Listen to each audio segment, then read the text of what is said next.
જેમ સંતો ભગવાનની કથાનું પાન કરે, પેલું ચકોર જેમ ચાંદનીનું પાન કરે, એમ વાલા વૈષ્ણવો તમે ભગવાનની કથાનું પાન કરજો. પ્રભુની કથાને પીવાની છે. હવે આપણને થાય કે આ મહારાજનું ફટકી ગયું છે, હું આવું આને તો સાંભળવાની હોય, આને પીવાની કેમ?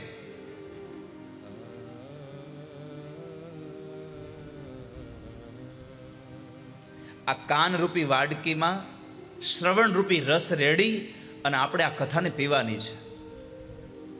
અને જો કથાને પીવાની જ ન હોત તો ભગવાન સુખદેવ ગાત જ નહીં, પીબત કથા. આ કથા પીવા જેવી છે. આ કથાનો રસ આ કાનની વાટકીમાં નાખીને પીવાનો છે, કે જેથી કરી અને આપણને તૃપ્ત થઈએ.